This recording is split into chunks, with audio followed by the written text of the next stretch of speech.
자, 이제 오늘 하루 종일 시끌시끌했던 그 윤석열 대통령과 명태균의 전화 통화 녹취록 공개와 관련된 사안을 좀 정리하겠습니다. 이게 제가 아까 오프닝하면서 여의도에 수천 명의 뻥사 인생들이 살고 있다 그랬는데 명태균이도 그 중에 하나다 그랬습니다. 이런 뻥으로 살고 뻥으로 죽는 이런 자들의 몇 마디에 이 정치권 전체가 휘청휘청 한다는 것 자체가 정말 쪽팔립니다. 자, 민주당은 무슨 무슨 사건이나 난 듯이 호들갑을 떨면서 오늘 명태균의 녹취를 공개했어요. 여기 보면 2022년 5월 9일 2022년 5월 9일입니다. 그러니까 윤석열 대통령이 2022년 5월 10날 대통령 취임식을 하고 취임을 하죠. 정확하게는 취임식 하기 전 2022년 5월 10일 0시 1분 1초부터 0시 0분 1초부터 대한민국 대통령으로 직무가 시작됩니다. 그러니까 그 전에 2022년 5월 9일 12시까지는 대통령이 아닙니다. 대통령 당선인 신분이죠. 그 대통령 당선인 신분이었던 2022년 5월 9일 취임식을 불과 하루 앞둔 날 윤석열 대통령 얼마나 많은 전화와 문자를 받았겠습니까? 대다수가 아마 취임 축하합니다. 나라 살려주십시오. 그런 전화들이었을 겁니다.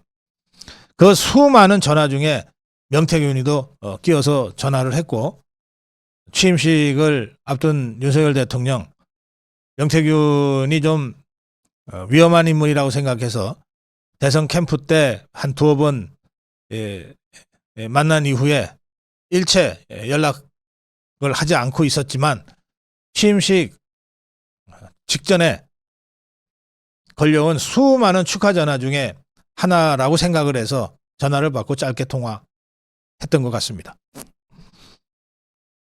근데 이 전화 통화에서 명태균이가 대통령 취임 축하합니다만 얘기한 게 아니라 입에 달고 다니듯이 김영선이 얘기를 그때도 했던 모양입니다. 그러자 윤석열 대통령 공관위에서 나한테 뭐라고 얘기하길래 내가 그 김영선이는 경선 때 대선 때 열심히 뛰었다.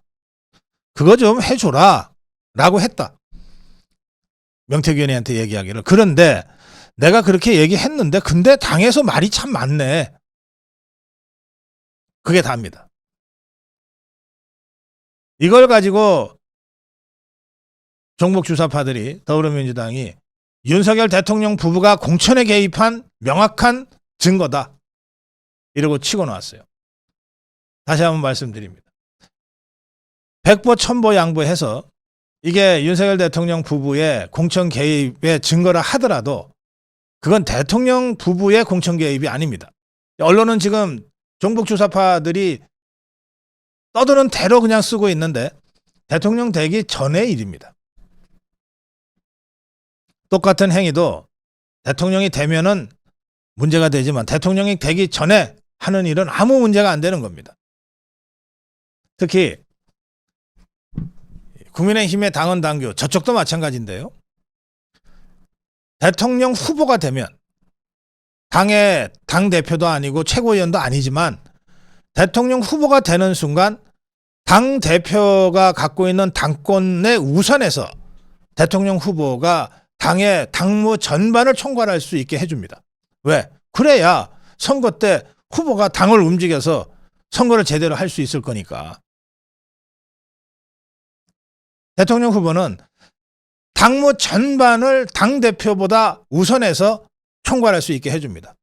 따라서 당선인이건 대통령 후보건 그 시기에 무슨 공천 문제가 있거나 당무와 관련된 여러 가지 문제가 있을 때 당대표보다 우선권을 행사할 수 있는 게 대통령 후보예요. 그래서 대통령 후보에서 대통령 당선인으로 신분은 바뀌었지만 여전히 아직 대통령은 아닌, 공무원이 아직 아닌, 대통령에 취임을 해야 공무원이 되는 거 아니에요. 대통령에 취임을 해야 정무직 공무원이 되는 겁니다. 월급을 받는 거예요. 그러면 공무원이기 때문에 공무원 정치금지 개입이라고 하는 공무원 법에 의해서 대통령이 공천이나 정치에 개입하면 위법이다, 이렇게 되는 거거든요. 공무원이 아닌 신분에서 당대표나 또는 당 주요 당직보다도 우선하는 우선권을 갖는 대통령 후보나 또는 당선인 신분으로 공천에 설사 개입을 했다 하더라도 백보천보 양보해서 그게 뭐가 문제입니까? 종북주사파들이 이걸 모를 리가 없어요. 그래서 처음에 명태균이 윤석열 대통령과 통화했다고 떠들어댈 때 이 날짜를 일부러 얘기를 안 하더라고요. 참 얍삽한 것들이야. 날짜를 얘기 안 해. 언제 통화했다는.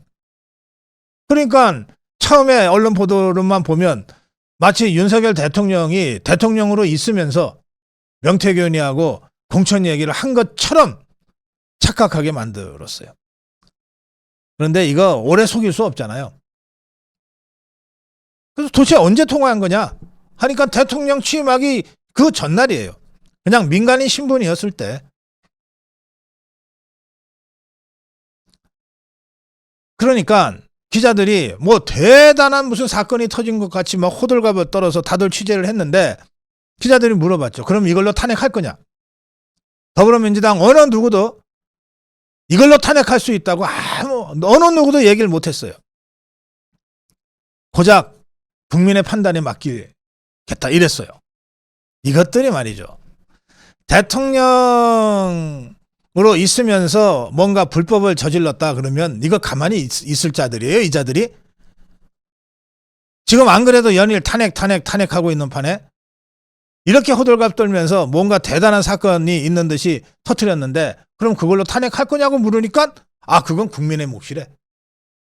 아는 거예요. 이것들도. 대통령을 탄핵하려면 대통령으로 있는 동안에 이루어진 직무와 관련해서 뭔가 불법이나 잘못이 있을 때 비로소 탄핵 절차에 들어가는 거예요. 대통령의 취임도 하기 전에 있었던 일인 설사 그게 아무리 잘못된 거라 하더라도 그걸 갖고 탄핵할 수는 없다는 거예요. 이 자들도 아는 거예요. 그래서 처음에 날짜를 살짝 숨기고 그리고 떠들어댔어요. 근데 그게 몇 시간 가겠습니까? 결국 대통령 취임하기 전날 수많은 축하 전화 중에 하나를 받아서 하도 김영선이 하면서 명태균이가 노래를 부르니까 그거 내가 좀 김영선이 열심히 했는데 좀 신경 좀 써줘라고 얘기했다. 그런데 당에서 말이 많다. 그리고 끊었다는 거예요. 그게 전부 다 아닙니까? 명태균이 더불어민주당이 공개한 녹취록이 그게 다예요. 더 있으면 이것들이 공개 안 하겠어요? 그래서 제가 이걸 보고 이거 아무것도 아닌데 뭘 이런 걸 갖고 이렇게 호들갑을 떨지? 그래서 저한테 전화하셨던 분들한테 제가 다 일일이 전화해 드렸어요. 제가 설명했죠. 날짜 시점이 이렇다. 내용이 이렇다. 아무것도 아니다. 아무것도 아니다. 박찬대가 당장 이랬어요. 대통령 탄핵 사유가 된다고 보냐? 기자가 물으니까 그거 국민이 판단할 일이다. 이것들이 자꾸 한동훈이 닮아가네. 하도 시끄럽게 떠들어대니까 대통령실이 입장 발표를 했어요. 윤석열 당선인은 공천을 지시한 적 없다. 윤석열 당선인은 공천관리위원회로부터 공천 관련 보고 받은 적도 없고 공천을 지시한 적도 없다. 명 씨하고 통화했다 그러면서 지금 더불어민주당에서 공개한 녹취록 그거 무슨 기억에 남을 특별한 내용이 하나도 없다. 거기. 그냥 하도 명태균이가 김영선이 하니까 그냥 듣기 좋으라고 한마디 해준 것에 불과한 것 아니냐. 그런데 당에서 좀 얘기가 많다. 말이 많다. 라고까지 한 것 아니냐. 당시에 당은 이 지방선거입니다. 6월 1일에 있었던 지방선거 때 국회의원 몇 개 지역에 보궐선거를 했어요. 그 중에 하나가 김영선이 출마해서 당선된 창원 의창 지역인데 당은 이렇게 설명합니다. 당시에 당은 이준석이가 당대표였고 윤상현이가 공천관리위원장이었다. 그 당시 이준석과 윤상현 당 지도부는 제주도를 제외한 모든 지역을 전략공천으로 정했다. 대통령 취임하고 불과 한 달도 안 돼서 치러진 지방선거고 보궐선거인데 그게 뭐 일일이 경선하고 자시고 할 수 있는 상황이 아니었. 그래서 대부분은 다 전략공천으로 그냥 갔다. 그래서 창원 의창도 뭐 경선할 이유 없이 경쟁력이 압도적으로 앞서고 있는 김영선이를 그냥 전략공천 줬다 당해서 거기에 대통령 당선인이 개입하고 자시고 할 건덕지가 있냐? 이렇게 대통령실이 설명했습니다. 그러면서 윤상현은 뭐 명태균이가 뭐 이 통화했다고 하는 거를 더불어민주당에서 녹취록을 공개했는데 공관위가 뭐 당선인한테 보고했다. 이거는 말 자체가 성립이 안 된다. 100% 나는 그런 거 보고한 적 없다. 공천으로 여러 가지 얘기가 나오는데 공천의 주체는 공관이다. 그리고 당시에 김건희 여사하고도 공천 문제 가지고 통화한 적 없다. 모든 공천은 공관위가 했고 그 당시 당대표는 이준석이었다. 여당 중진들도 뭐 반응들이 비슷합니다. 권성동, 이게 무슨 얘기라고, 이게 탄핵 사유가 되냐? 설사 그렇다 하더라도. 탄핵 사유는 대통령이 된 이후에 대통령 직무를 하면서 뭔가 헌법과 법률을 위반하는 중대한 행위가 있었을 때나 비로소 시작되는 얘기다. 당선인 신분에서 대통령 취임도 하기 전에 사적 대화를 한 건데 이게 무슨 탄핵 사유냐? 권성동의 주장입니다.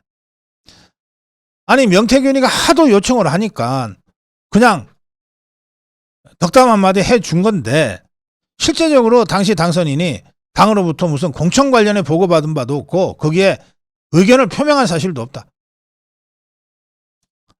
또 설사 당에서 보고를 하고 의견을 물어본다면 당시에 1호 당원으로서 의견을 개진하는 거가 뭐가 문제냐. 권영세. 그게 5월 9일 아니냐. 법적으로 무슨 문제가 된다고 이렇게 호들갑이냐. 그때 공무원도 아닌데. 김상훈 정책위 의장. 취임식 하루 전날이었다. 무수히 많은 분들과 통화를 했던 것 같다. 그 중에 하나가 명태균이었던 것 같다. 근데 그 통화에서도 내가 김영선한테 공천 줄게라고 얘기한 게 아니지 않냐. 그 고생 많이 했으니까 좀 신경 좀 써라고 당에다 얘기했는데 당에서 말들이 좀 많다고 얘기한 거 아니냐. 사적 대화인데 뭐가 문제가 된다고 그러는 것이냐. 제가 아침에 KBS 전격시사에서 오랜만에 이 김상훈 정책위 의장하고 대담을 했는데 예전에 김상훈이 아니더군요. 예. 아주 공력 높은 자유우파 중진 정치인 아주 기분 좋게 제가 인터뷰를 했습니다. 그런데 이제 또 한 가지 제가 이거는 좀 언젠가는 한번 짚어야 되겠다라고 했던 일이 있습니다. 뭐냐? 명태균이하고 뭐 강혜경인지 뭔지 하고 또 김영선 사이에 돈 거래가 있고 어쩌고 저쩌고 막 복잡하잖아요. 그것과 관련해서 지금 검찰이 수사를 하고 있어요. 그러면서 1차 명태균에게 압수수색을 해서 전화기를 6대인가를 압수수색했다고 보도가 된 걸 제가 기억합니다. 그런데 전화기 6개를 다 압수수색했는데 그런데 그 후로 계속 명태균이가 뭐 전화 녹취가 어쩌고 저쩌고 하잖아요. 그래서 제가 이게 검찰이 도대체 압수수색을 어떻게 하는 거야? 전화기 압수수색을 했다고 그러는데 왜 자꾸 전화기 녹취가 자꾸 나와? 이거 다시 해야지. 그러면 1차 압수수색에서 빠뜨린 게 있었나 보는데 그럼 다시 해야지. 제가 그 문제 제기를 여러 차례 하려고 했다가 저도 뭐 별것 아니라서 자꾸 넘어가고 했는데 검찰이 재차 압수수색을 했습니다. 그게 오늘이었어요.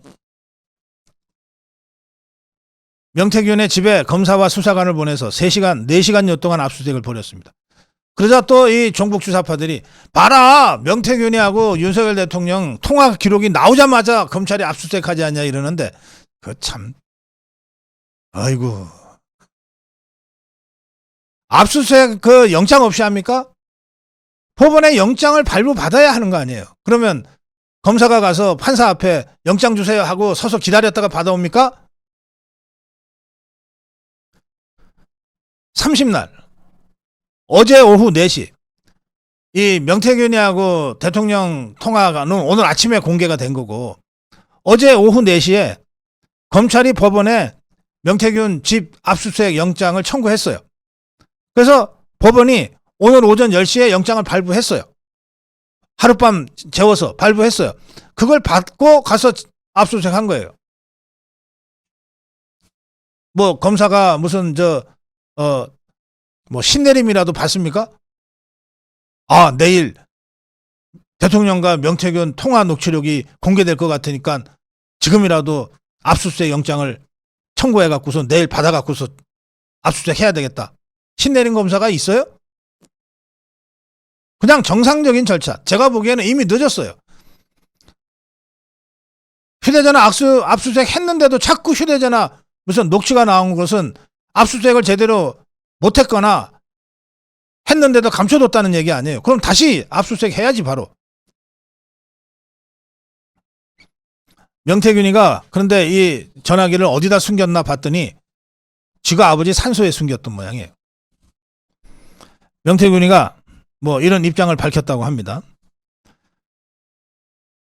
그 자기하고 대통령 통화 녹음을 제공한 사람은 자기 밑에서 일하던 A라는 사람으로 추정된다고 하면서 내가 그동안 휴대폰 등 증거들을 아버지 묘소에 묻어놓았다. 그게 제일 안전한 장소라고 생각해서 묻어놨는데 내가 오늘 다 불지르러 간다. 그 무덤으로 가면서 그 아버지 묘소로 가면서 아마 언론이랑 이렇게 통화한 모양이에요. 오늘 내가 다 불지르러 간다. 불지르고 치워버린 다음에 내가 죄 지은 거 있으면 감수하겠다. 그동안 고마웠다. 더 이상 언론 플레이하지 않겠다는 뜻으로 이런 통화를 했다고 합니다. 명태균이가 불지르기 전에 검찰이 빨리 확보해야지. 휴대전화들을. 자, 지금 이 명태균과의 통화를 무슨 대단한 무슨 사건처럼 뻥뻥하면서 지금 뻥튀기 하고 있는 이 종북 주사파들, 또 명태균이의 이런 입장까지 보도가 되니까 지금 사이트에는 이 종북 주사파 댓글 부대들이 일제히 달려들어 가지고 저러다가 명태균이 자살 당할지 몰라 신변 보호해야 돼. 뭐 이런 글들까지 올리고 있습니다. 자살 당하는 건 좌파들이나 하는 짓이지. 저 정도로 지금 종북 주사파들이 정말 안달을 하면서 이 명태균이에 매달려 가지고 어떻게든 윤석열 대통령을 올가 넣으려고 지금 이러고 있는데, 자, 공격하는 자가 있으면 방어하는 사람들이 있어야지. 아까 제가 권성동의 발언, 권영세의 발언, 김상훈의 발언 소개했어요. 다 맞는 말들이잖아요. 그럼 그렇게 대응을 하면 돼요. 그럼 이 대응을 누가 주도해야 됩니까? 당에서 누가? 당 대표가, 당 최고위원들이 주도해야 될 거 아니에요. 허구한 날 언론 돌아다니면서 언론 프로야는 김정혁이 신지호 이런 것들 뭐 하고 있는 거야 지금. 한동훈이 기자가 질문했는데 아무런 말 없이 당사를 빠져나가 버렸대. 참네, 이런 거를 당 대표로 앉혀놨으니. 한지아 입만 열면 한동훈 하는 그 수석 대변인. 당의 공식적 입장은 없습니다. 야. 참, 이것도 당이야? 이런 것도 집권당이냐고.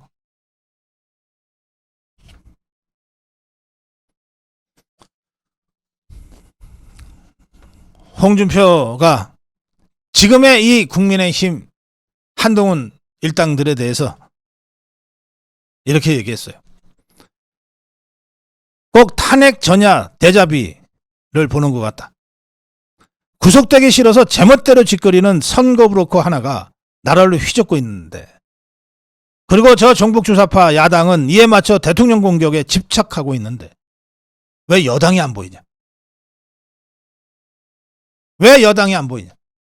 제가 이 사건을 보면서 정치인이 참 힘든 직종이다라고 하는 생각을 다시 하게 됩니다. 선거 치르는 정치인한테 찾아오는 사람이 한둘입니까? 이기고 나면 이긴 대로 그 수많은 사람들이 뭘 했는지도 모르는 사람들이 다 이만큼 들고 와서 제가 선거 때 이런 사람들을 조직 동원했어요. 아이고 고생하셨습니다 하면 뭐 고생은요 마땅히 제가 해야 될 일을 한 건데요. 그런데 저 혹시 중소기업 벤처 무슨 그쪽에 뭐 제가 그쪽에 좀 관심이 있는데 이런 사람들이 수천 명 달려듭니다. 그런데 그런 사람들을 근처에 못 오게 쫓아낼 수가 없어요. 그게 정치인의 숙명이고 운명이에요. 쫓아내면 그 사람들이 욕하고 다니거든. 그래서 마음 상하지 않게, 그런데 거절을 하는 거죠. 완곡하게. 마음 상하지 않게 완곡하게 거절하는 거예요. 그런데 그중에 이 수십 년 그런 짓만 하면서 메뚜기 한철처럼 2년에 한 번, 4년에 한 번 선거 때마다 나타나서 뻥뻥하고 다니는 자들, 그렇게 완곡하게 거절한다고 해서 그냥 돌았습니까? 그런 사람들을 어쩔 수 없이 후보 부인들이 또 후보의 최측근 인사들이 따로 만나서 밥 사주고 술 사주고 등 두드려주고 위로하고 그러는 거예요. 그렇게 해서 무마를 해야죠. 관리를 해야죠. 이른바.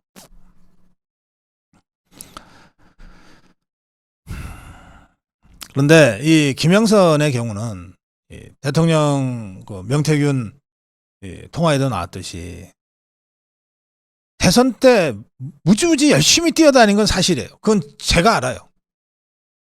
김영선은 오래전부터 저하고 이리저리 교류가 있었기 때문에 지난 대선 때 윤석열 후보 당선을 위해서 어쨌든 능력이 되건 안 되건 하여튼 김영선 수준에서는 정말 120% 모든 힘을 다해서 대통령 선거에 뛰어들었던 거는 제가 확실하게 증거해 줄 수 있어요. 그러니까 대통령이 그런 얘기를 했던 것 같아요. 적게는 수백 명, 많게는 수천, 수만 명이 뛰는 선거판에 대통령 후보가 어떻게 일일이 다 기억을 합니까? 그런데 김영선이는 기억을 하는 거예요. 아, 저 사람이 열심히 한 사람이야. 그런데 웬만하면 좀 챙겨주지 라고 얘기했다. 진짜 했는지 안 했는지는 모르지만 명태균이한테 그렇게 얘기했는데 당에서 좀 말이 많다라고 한 거 아닙니까? 진짜로 대통령이 했는지 안 했는지는 모르겠는데 그것도 대통령 되기 전에. 이게 문제가 돼요. 이게 제가 이 뻥생뻥사가 수천 명이라고 그랬잖아요. 적게 잡아 수천 명. 적게 잡아 수천 명.